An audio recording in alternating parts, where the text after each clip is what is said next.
This bulletin proudly brought to you in association with Alex Campbell's Menswear.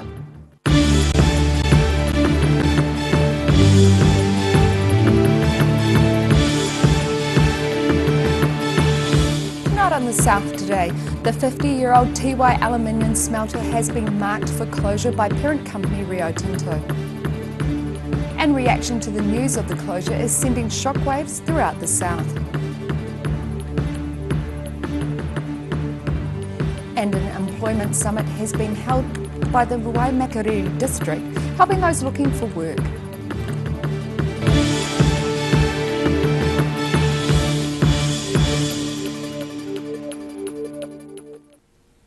Kia ora, good evening, I'm Melissa Barton.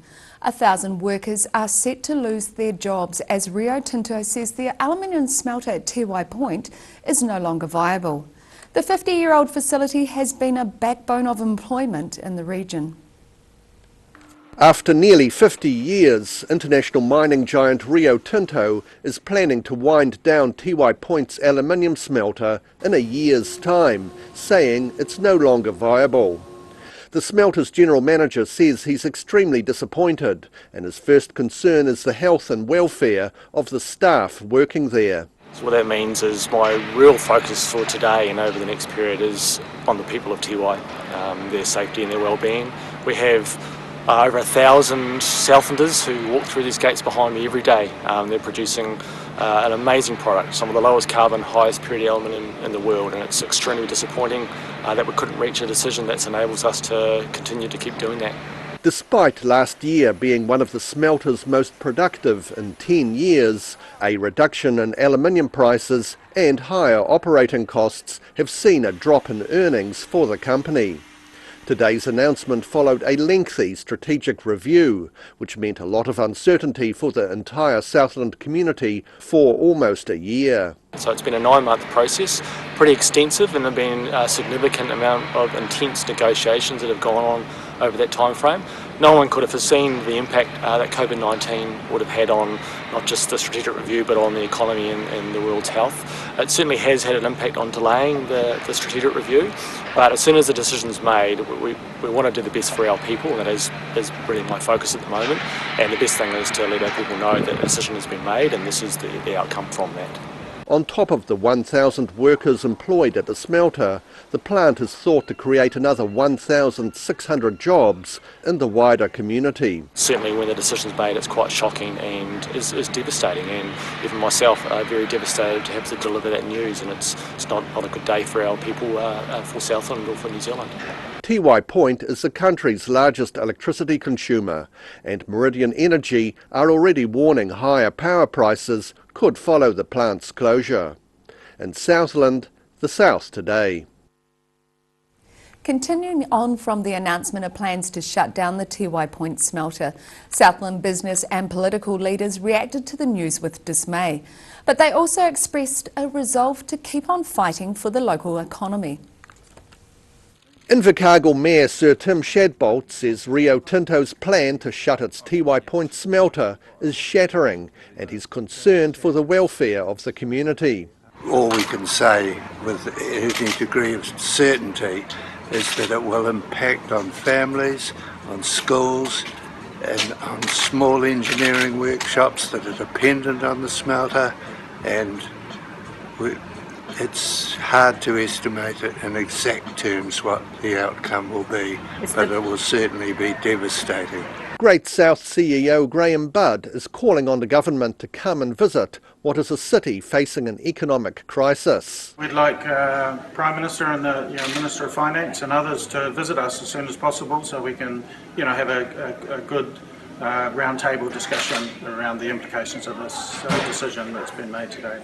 Invercargill-based Labour MP Dr Liz Craig says the Prime Minister is listening. Just talking to Jacinda Ardern this morning about the impact this will have on the Southland economy, and really keen to look at how we can create a sustainable economy for us here in Southland. So I've invited her and Greg Robertson to come and visit us and talk about how we can create jobs and provide the support for all of the communities that are affected. And Budd says while there could be opportunities to grow other jobs in the region, the fight to keep Tiwai Point operating is not yet over. Well, we've got many strategic projects, I guess, in play in terms of diversifying and growing our economy, and so those will continue regardless, and of course, but perhaps become even more critical as we go forward. But there are, we haven't given up yet. That's the key. That's the key message. So those things will happen anyway, but we need to fight to retain this business in Southland in the first instance. It's estimated the smelter supplies $90 million in wages, and the economic impact of the closure on the wider community could be $450 million a year. In Invercargill, the South Today. A regional flight carrier says it could be providing up to 3 services per day between Wanaka and Christchurch as soon as this September. Sounds Air has been given the go-ahead by Christchurch Airport to run the service to Wanaka. The problem is the Queenstown Airport Corporation has declined to give approval. The corporation, backed by Mayor Jim Bolt, wants assessments of Wanaka Airport to be completed before making a decision. However, this is unlikely to happen before October, 2 months after the planned start to the service. Sounds Air Managing Director Andrew Crawford says his service doesn't require any new airport infrastructure. Finding jobs for young people hit by employment cuts since COVID-19 is a major concern in the Waimakariri district. That's the message from speakers at a job summit held in Rangiora. Attendees wrestled with economic strategies at a job summit held in Rangiora last Friday. One of the tasks was to find employment for young people who are being disproportionately affected by COVID-19 job losses. National MP and former merchant banker Andrew Bailey says New Zealand's growing debt is not as bad as many other countries, but the world could be facing a recession of more than 5 years. The biggest deficit we've ever run is immediately after the earthquake here in New Zealand. It was 18 billion. Thereafter, we clawed it back. The next year was about 11, 7, whatever. We clawed it back so we could get to a point where we could start to pay down debt. But every country's in that situation now. So I'm actually quite gloomy. I don't think this is an 18-month thing, and people love to be optimistic. One person determined to stay positive is Waimakariri Mayor Dan Gordon, who says retail and building consent numbers are creating positive signs for the local economy. We have such great developers, we have such a great community, and I think we've got a lot to feel positive about. Certainly as we went into COVID we were unclear where it was. Oh, thank you. So certainly as we went into COVID we were unclear as to where we're at, but the signals that we've got as we're coming out of it, Council's established its own economic recovery committee, and we're looking to get some advice from key industry leaders here about how we can lead our local economy, as well as working with business and government to support and hopefully recover out of this pandemic as well as we can. However, he does recognise that some families and businesses are struggling with job losses due to COVID-19.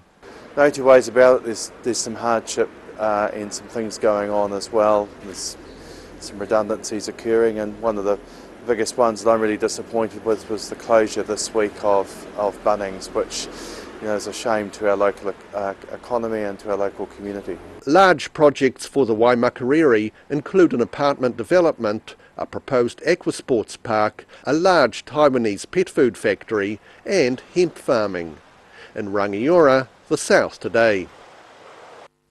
Still to come on the South Today, there's bad news for an American family wanting to use an underwater drone to search for their son's body in a southern lake. And politicians gather at the University of Otago to debate COVID-19. So see you after the break.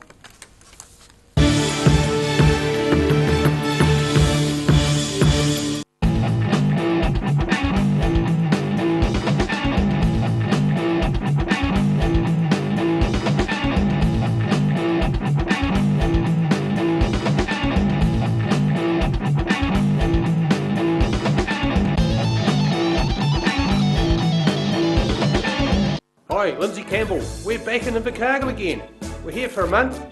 We've got a men's fashion clearance at up to 70% off. We're right beside the motorcycle mecca. Check them out too. Jackets, lovely knitwear, scarves, hats, you name it, we'll keep you warm. Come and see us at the Menswear Fashion Clearance pop-up. Every reason, every season, we're proud to dress the region. Alex Campbell Menswear, it fits. That's the Alex Campbell Menswear pop-up store in Invercargill. A poorly maintained heat pump can lose up to 35% of its output. The Mr. Heat Pump Cleaner team are experts. Their specially developed chemical wash is totally biodegradable. Call Mr. Heat Pump Cleaner and get the job done by the professionals. You've seen us in the street, now find us online. Check out shopon.org.nz. We have all sorts of treasures, from retro and vintage clothing to antiques, homewares and accessories. New items added every week. We're open 24/7. Wrens are Otago's painting, tiling and plastering experts. Offering a free measure and quote, Wrens is a name you can trust to get the job done right. Call Wrens today on 477 9384 or visit wrens.co.nz. If you're at risk of developing melanoma skin cancer, you owe it to yourself to have a mole map. Mole map is coming to your area. Phone today to make an appointment. It could save your life. Garrador Dunedin, delivering quality, stylish garage doors in Dunedin for over 17 years. New doors, replacement doors and maintenance are all part of Garrador's quality service. Garrador Dunedin offers a full range of modern quality doors to suit any home. Come visit the team. Heaven Sent Pet Cremations knows that losing a pet is like losing a family member, and we have many special ways for you to keep their memory dear to your heart. From caskets, remembrance pendants to remembrance spheres. Call Heaven Sent Pet Cremations today.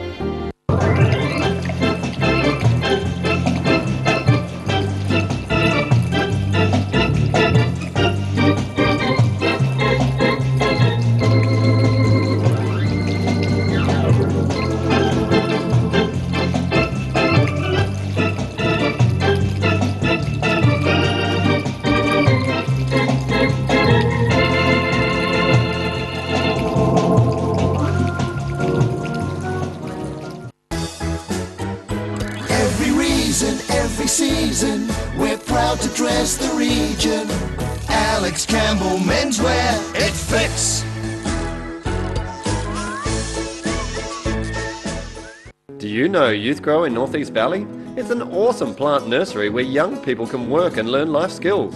You can now order your vegetable seedlings, herbs, bulbs and shrubs over the phone or by email. Either pick up your order on Norwood Street in North East Valley or they can deliver to you. Look for Youth Grow Garden Centre on Facebook or visit youthgrow.org.nz. Happy gardening!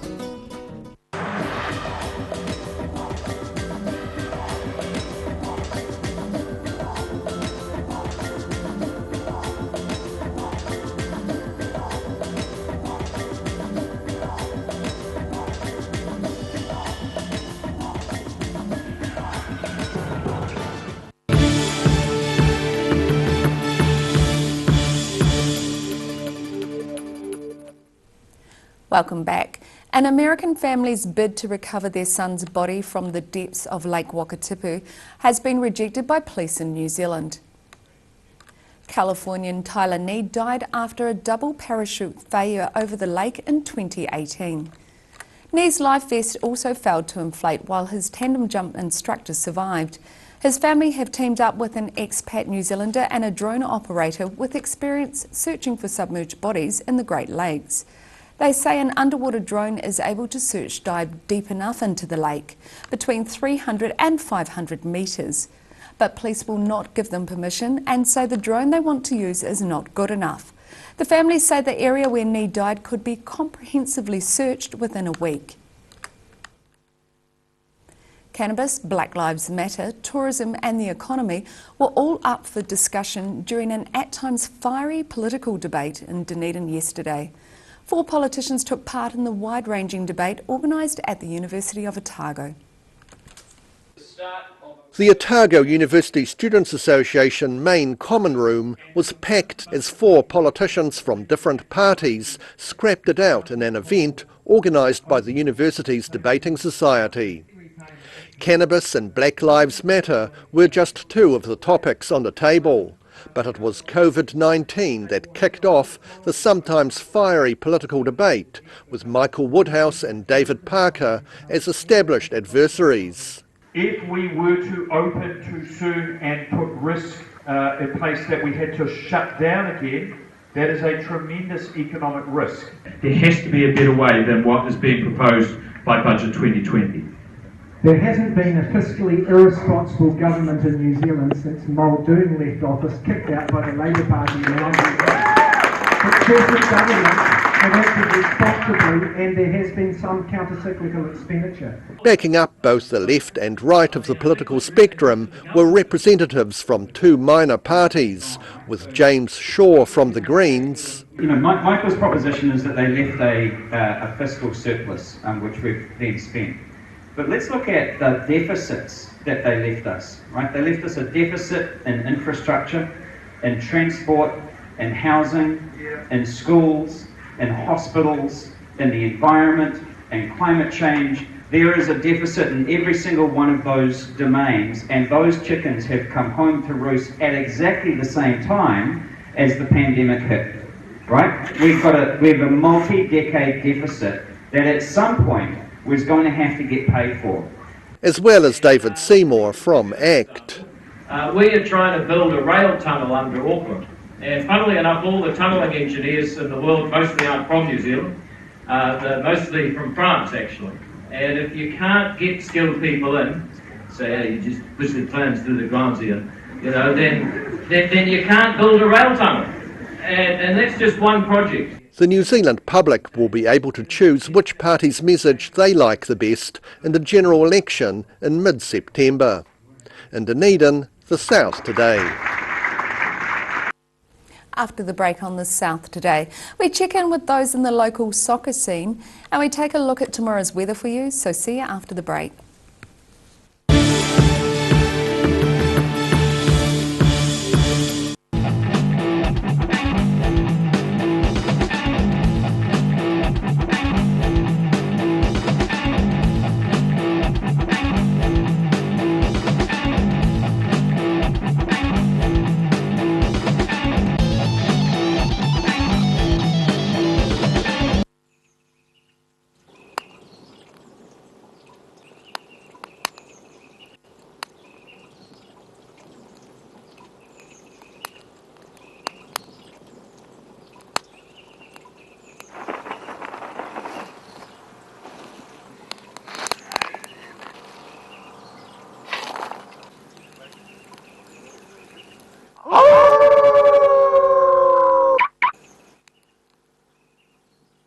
Heaven Sent Pet Cremations knows that losing a pet is like losing a family member, and we have many special ways for you to keep their memory dear to your heart.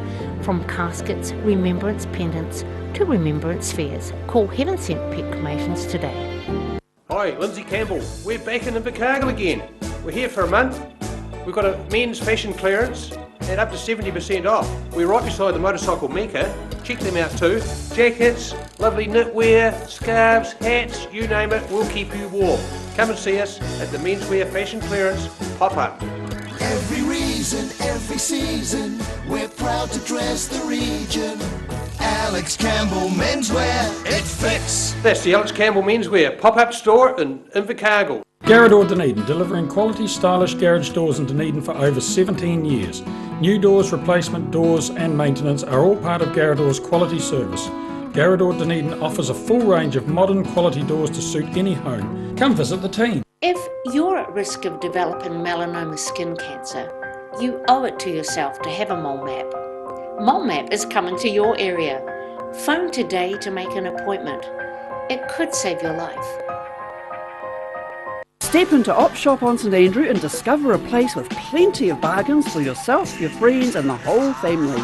We have new items arriving every day. Visit us for a fabulous range of economy and upmarket clothing, accessories, books, shoes and more. Shop with us and support your community. A poorly maintained heat pump can lose up to 35% of its output. The Mr. Heat Pump Cleaner team are experts. Their specially developed chemical wash is totally biodegradable. Call Mr. Heat Pump Cleaner and get the job done by the professionals. Do you know Youth Grow in North East Valley? It's an awesome plant nursery where young people can work and learn life skills. You can now order your vegetable seedlings, herbs, bulbs and shrubs over the phone or by email. Either pick up your order on Norwood Street in North East Valley or they can deliver to you. Look for Youth Grow Garden Centre on Facebook or visit youthgrow.org.nz. Happy gardening!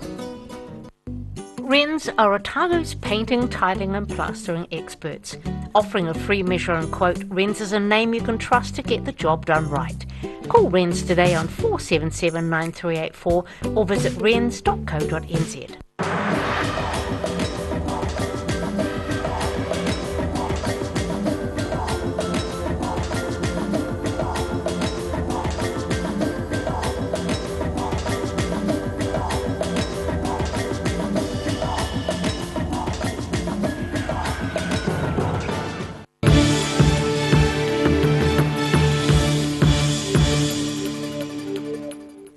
Thanks for staying with us.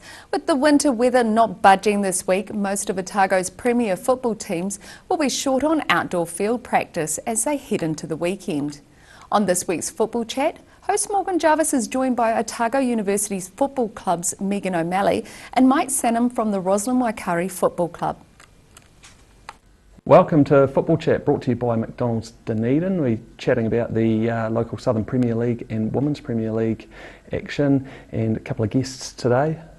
We've got Megan O'Malley from the University Women's Premier team. Thanks for coming in. And Mike Sanham from Roslyn Waikari, and also the futsal competitions manager and development officer as well. Good stuff. Well, have a quick look at the results from round 3 in the weekend. We'll start with the Southern Premier League.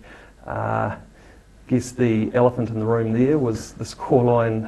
Mosgiel racking up 20 goals against Northern. Cody Brook bagging 8 goals, Cam Anderson 5.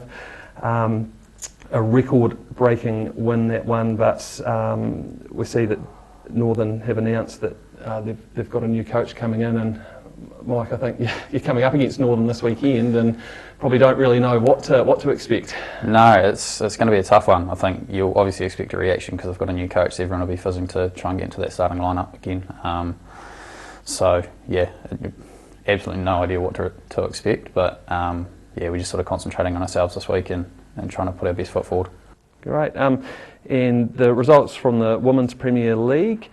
Green Island scored 6 goals up against the Uni Seconds, who understandably were a bit short on numbers again, but that's a great result for Green Island. 6 different goal scorers in that win.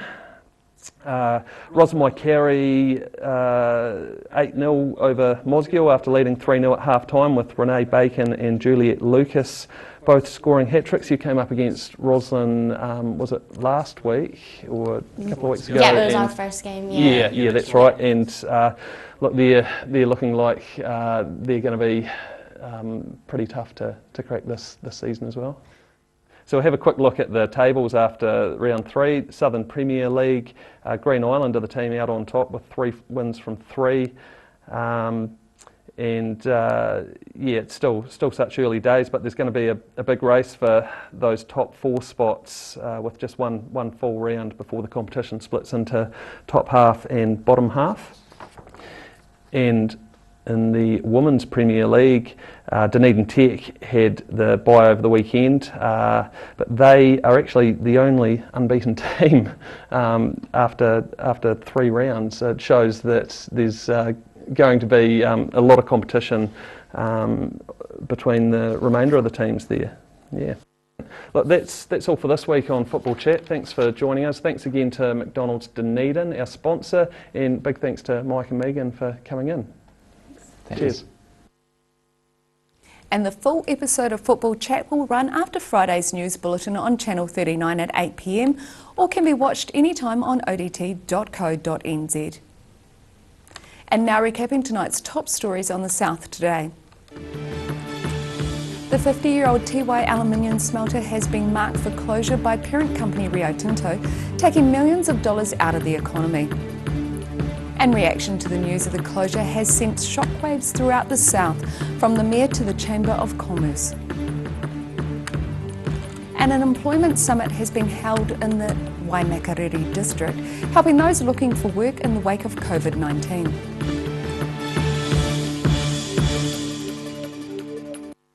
And now look at what's happening in tomorrow's ODT. Welcome, Craig Page. Good evening. No surprise what the big news is in tomorrow's newspaper. Let me guess. Tiwai Point, yeah, huge news for Southland.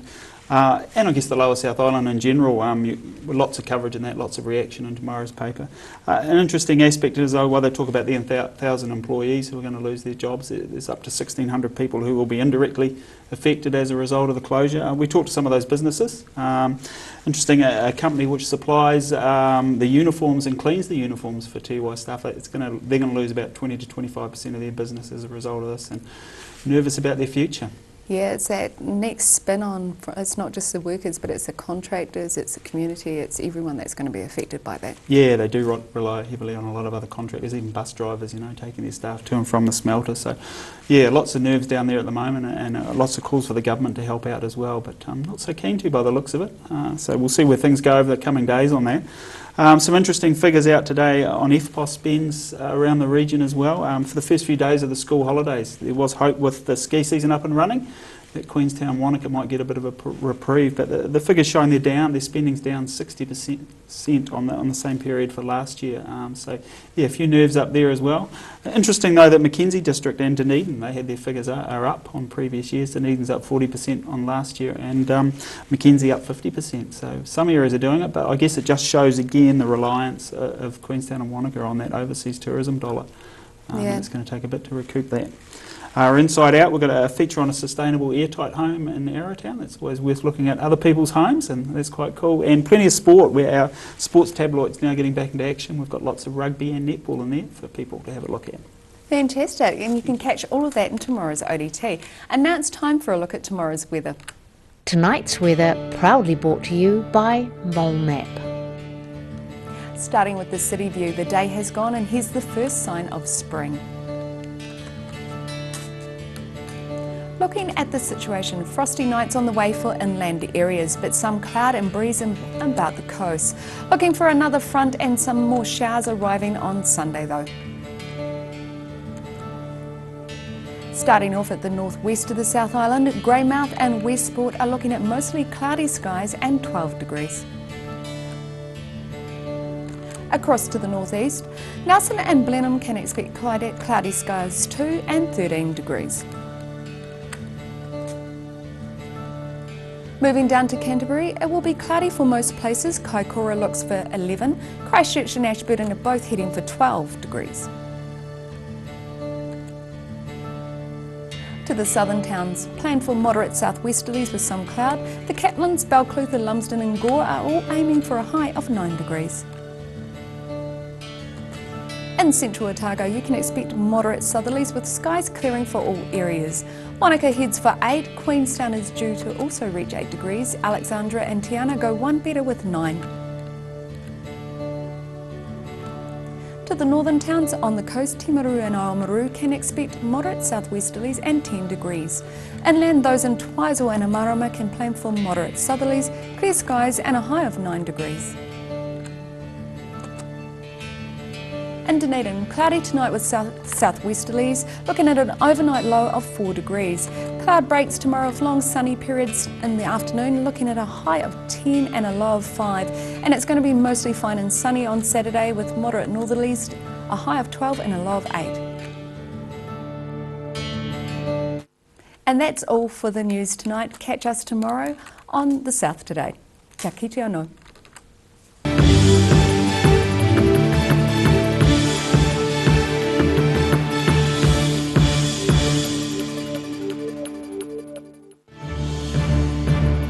This bulletin proudly brought to you in association with Alex Campbell's Menswear. Supporting local content so you can see more of New Zealand on air.